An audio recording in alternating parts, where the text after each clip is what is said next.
Welcome everybody. I am just going to do that kind of awkward lift holding music for the first minute while you arrive, just to allow for everybody to come into the room. I should have probably set something up earlier because it's always that filler bit right at the start. But yeah, so waiting for you to come on in. So I'm just going to sit quietly for a little bit and then we'll kick off.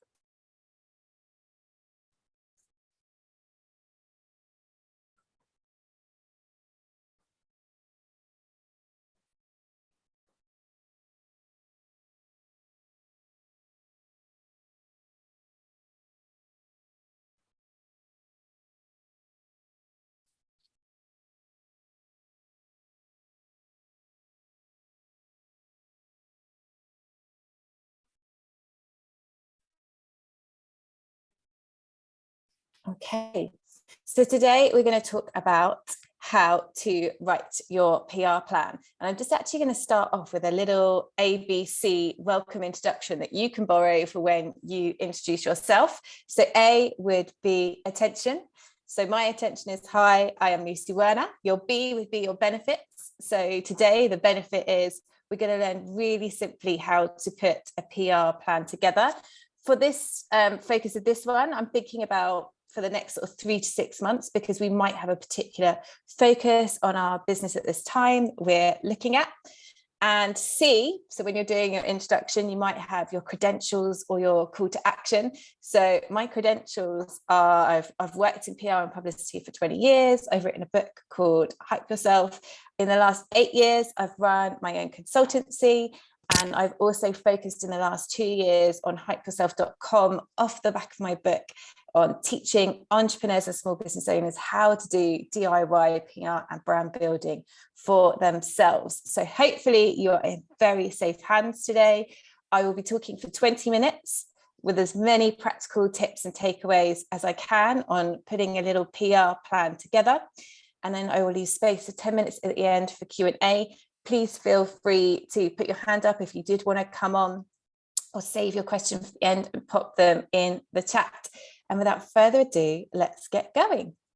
So anything to do with your publicity, sales, marketing, I always say start with your business goals. So whether you are a product or a service-based business, this could differ, but it might be you want to grow your audience. It might be you want to attract investment. It might be you need to grow your email newsletter database. It might be that you're trying to secure a retailer. It might be that you're just trying to get more sales. So I would start any kind of PR strategy, start with what is your business goal right now, because there's no point doing publicity for ourselves and taking ourselves out there and getting ourselves into Forbes, for example, if none of our audience or our target audience is reading that publication, especially if, as we're founders or small business owners, we're quite often time poor. So we want to make sure that the publicity that we're doing for ourselves is the most effective as possible. So really nailing what your business goal is the crucial bit to start with. Oh, let's go the right way, shall we? Then we go on to key messages. Now, in this example, I've put small laundry tablets. And if you only had 3 things to say about yourselves, what would you say? So in this example for them, I've put like delivered to your door, eco-friendly, and about the sustainable packaging. So that actually fits into certain different sort of buckets. We've got D2C, we've got sustainability, we've got independent brand. But if you could only pick 3 things that you want to say about your product or your service, what would those be? And even just start with a leading message. So with myself, I would say I'm Lucy Werner, I'm a PR expert. Now, actually, there's 2 arms to my business, and I do lots of other things. I do teaching, I have courses, I've got books. But just by starting with the key message of I'm a PR expert for small businesses, it instantly tells my audience what, you know, the kind of umbrella term of what it is I do. So really think about what your key messages are that align with your business goal. So if you've got multiple parts to your business, but you're focusing on one business area right now, then make sure your key messages and the way that you're talking about yourself always link to that business goal. Then we're going to look at target audience, right? Who are we talking to? Are we talking to a very specific type of consumer? Are we looking at a very specific type of business owner? We want to get as much information as possible about our audience. And it might be that you could already clipboard with your existing clients. Are they the perfect clients for you? If so, you can ask them information to help you inform for the next step and the next slide that I'm going to share. But finding out about your target audience is going to then help you to figure out what is the tactics that you use in your strategy and how you reach them. So garner as much information as possible. If you don't currently have the right target client for your business, think about maybe doing a coffee or an interview with somebody that is your right target client and find out what it is that makes them tick. A tool that I often use in presentations, but I'm not doing it today, is called mentimeter.com.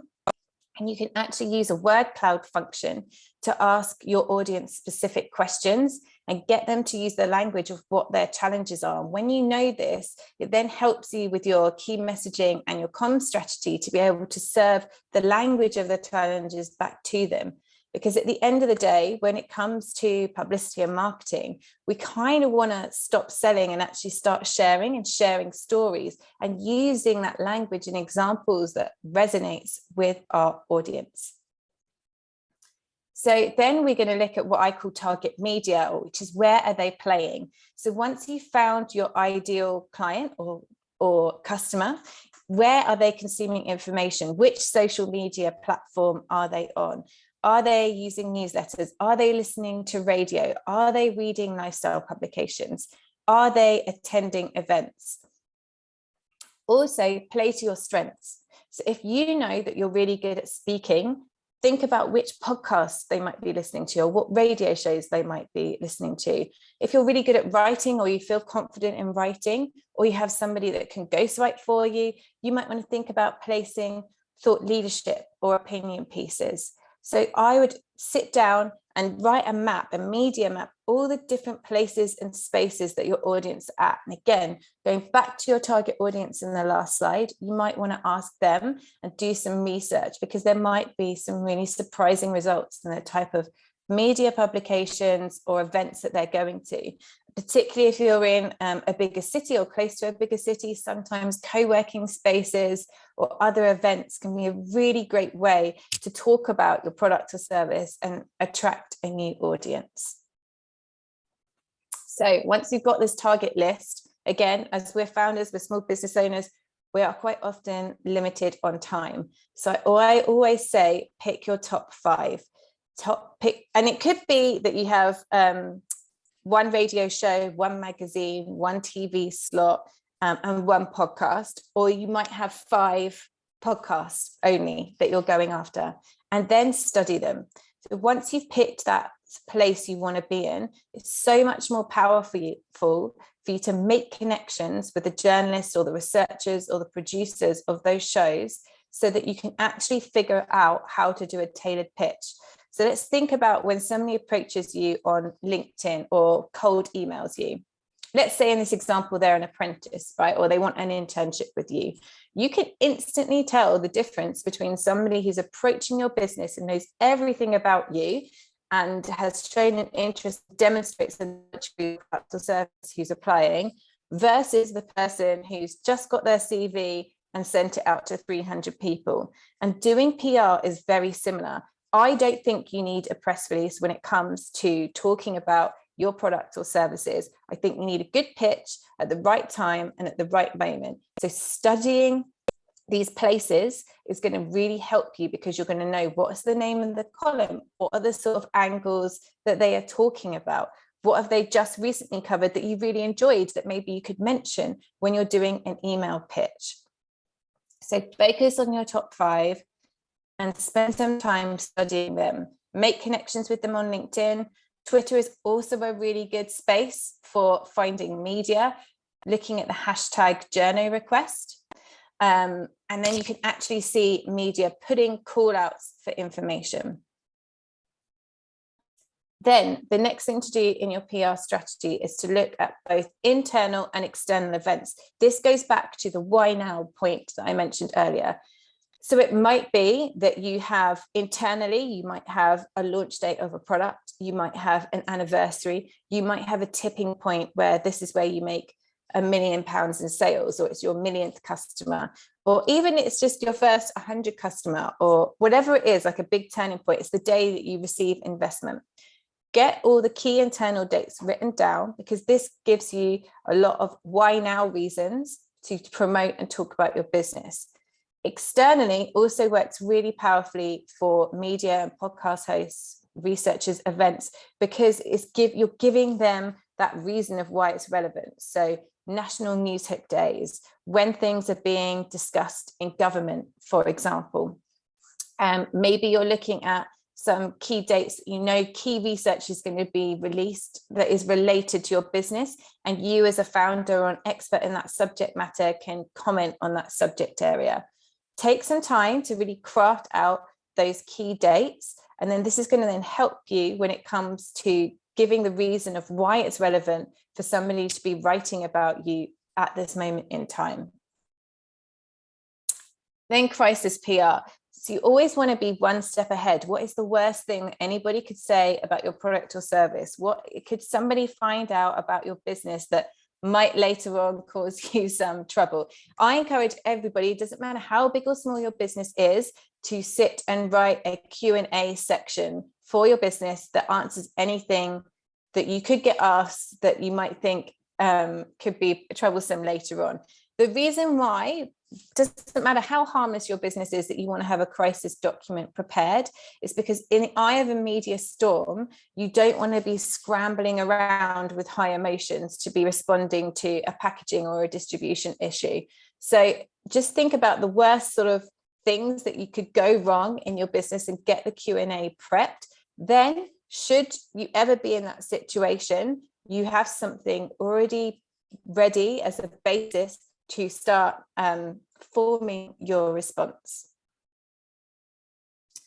Then your press toolkit. This is actually kind of the hardest work piece, but we have your biography. So for any business founder, again, going back to my original point, we kind of want to stop selling. We want to be sharing stories around our business.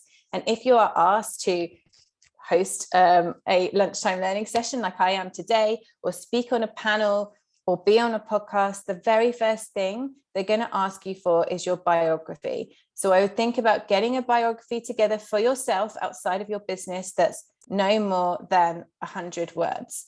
Then, sorry, hold on, I've got my chat box is right in the middle of my slide. Hold on, bear with caller. There we go. Your headshot. The headshot's so important, as again, when you're doing a talk like something like today, the first thing that you're going to be asked after your biography is your headshot, so they can use it for promotion. So I always try and encourage people to get something where it's head and shoulders straight on. Don't worry about spending loads of money on lifestyle imagery, particularly if you're starting out. Just that head and shoulders straight on shot is going to be so important. And a little hack on this one as well, having a landscape photo is one of the ways that I've been able to dominate news articles for my clients, because quite often people don't pitch that they have an image when it comes to doing a story, and actually that is doing the journalist's job for them. But also because most people think about getting their portraits in that portrait shot. When you send landscape, you quite often dominate the top of the newspaper page. And it also works really well when you're thinking about reading a blog post online, because we're looking at images in that landscape format. So that's a little tip for you. Then think about your one-liner, as we discussed earlier. So your key message, your lead message. So for me, it would be Lucy Werner, PR expertise for small businesses, or PR for entrepreneurs and founders to raise their profiles. Something that is just a really Ron Seal does what it says on the tin. Don't get too clever and quirky with like disruptive, innovative, things that make people not understand what it is that you do. You don't want to be using too much of your marketing and communication copywriting when it comes to just introducing yourself. The other thing you need in your press toolkit is what we call the boilerplate. So traditionally, press releases were created on a printing plate. They went to press sort of verbatim as news stories. So the boilerplate was the bit of the business that never changed. So in effect, it is the biography of your business. When I do pitches, I will typically have a very bespoke and tailored email pitch. And then I will have the bio of the founder or the person who I'm putting forward. And then I will have the bio of the business just for wider context. And then last but not least, the press release. Now, I kind of gave the press release a bit of hard time earlier. If you have a product or a product that's specifically for Christmas, I definitely think having a press release in your toolkit is part of the artillery. However, I would not use the press release to be pitching out to media. It would be underneath my pitch email. And in the pitch email that I'm sending out, if it's to review the product or for it to be included in the listicle, I would just be saying 3 to 4 bullet points only. If you have a service-based business, probably even less so. If you've got that business biography, do you need the press release unless you're announcing something massive, like some groundbreaking research or a massive slug of investment? And even then, you probably don't need a full press release. You could probably get away with just a media alert, but it is always worth just having it in your back pocket. So should somebody ask you for that further information, they will get it. But really, the press release is for big news announcements. They're going to expire after 24 hours. So really think about when you write it, how you are using it. And then last but not least is the creating content ideas. So again, I really want to get through this message of doing really good PR is not about selling your product or service. It's telling stories. And as small business owners, the best thing we could be doing is to borrow ideas from big business. And in big business, it's the personal founder stories that do really well. So I bucket my founders into 3 different pillars. And you can kind of pick which one of these is most relevant to you, or you might have all 3. Start with what are your expertise. So it could be, if we're using me as the example, top 5 tips to doing PR. But it might also be how I grew my team from 0 to 10 in a year and then shrunk it back down again. Or whatever the kind of expertise you've learned since setting up your business, because you as small business owners and founders are going to have advice about how you got stockists, how you got distribution, how you grew your team, how you work with a remote freelance team, those sort of things. They're all going to be quite relevant. So definitely think about your expertise. Human interest, this works really, really well. It's not necessarily going to all be talking about your business, but you'll quite often get the plug underneath. So it will have in the bio, for example, like I've written 3 articles for the Metro Now paid in their blog section, and it always has in my bio that I run the Wern Consultancy and I'm the author of Hype Yourself. So every time I do an article for them, I'm still getting that business mention. It might be for some of you that you've actually set up your business because of something that's happened in your life, or there was a gap. You really needed something and you felt like there was a gap there in the market, so that's why you created it. So when it comes to your own kind of triumph over adversity stories, if you're confident about telling them, sharing these can actually be a really great way to promote your product and service. And then last but not least, there's passion points. So I quite often encourage people to think of themselves like a publication. You have the news of your business, that would be like your internal kind of news dates. You have the wider features like you would in a magazine. So it could be industry trends or things that you want to comment on. And then there's that bit at the end. So what's that equivalent for you of the horoscope or the recipe pages that you can comment on? Do you have a really unusual commute to work?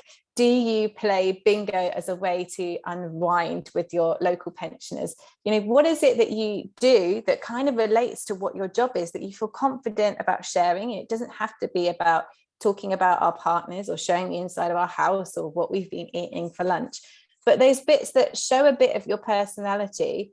And again, it allows your audience to connect with you. So I quite often talk about the PR relevance of different Netflix shows. And then quite often people aren't even interested really in what I'm saying about that Netflix show, but they'll have an opinion on the show itself. And so it creates dialogue, and it's a way for me to connect. So ultimately, if I could get one thing for you to sort of take away from doing a PR strategy, and obviously we're doing this in 20 minutes, so it's a whistle stop tour, but we're starting with our business goals. We're looking at who our target audience is to reach them. So if we want to be in front of investors, where are they playing? Looking at our target media, studying that target media to see what kind of content it is that they're looking for, picking a few of them to really study, start to build those relationships, look at journalists in that space or podcast producers, whoever it is, event producers, see what it is that they're asking for, and start creating content ideas and dates around our business that gives us a news, so it gives us a reason for people to be talking about us right now. And I guess as a final sort of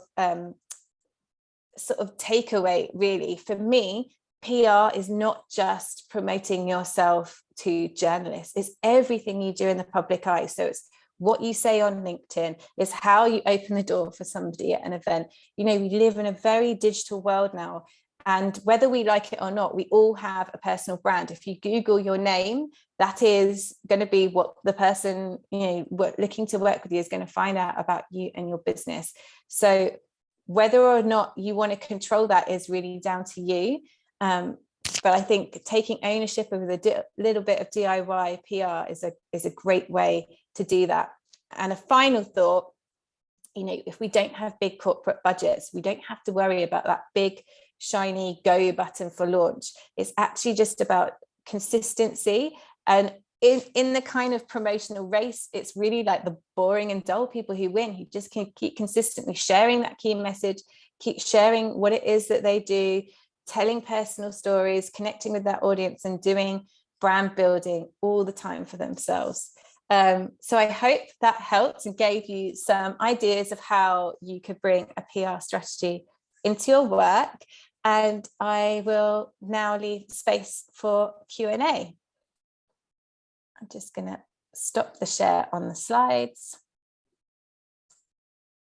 Oh. She says. There we go.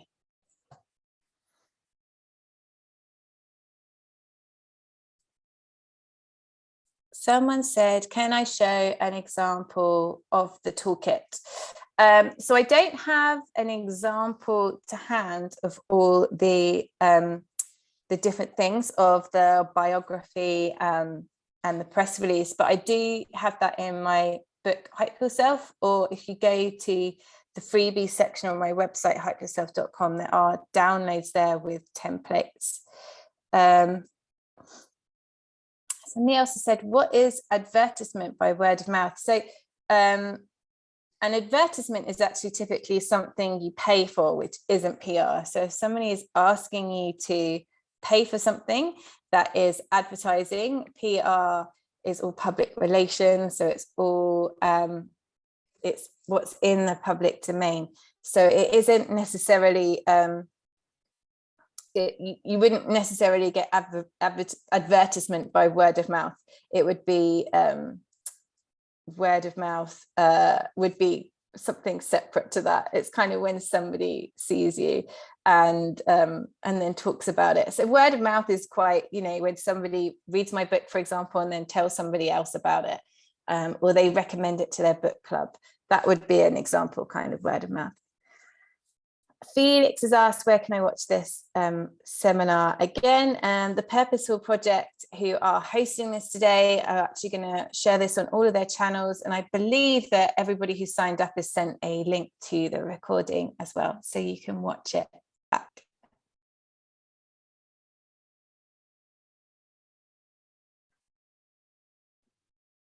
Does anyone else have any questions that they want to ask Lucy? If not, we'll wrap up early.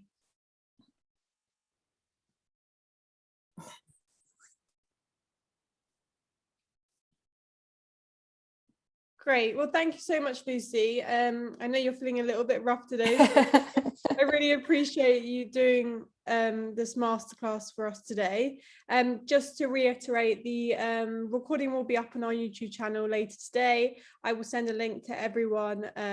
You'll receive that by tomorrow. And I just wanted to say thank you so much, Lucy, again, for sharing your insights with our community. Thank you for having me. Thank you, everybody. Have a good day. Bye. Bye-bye.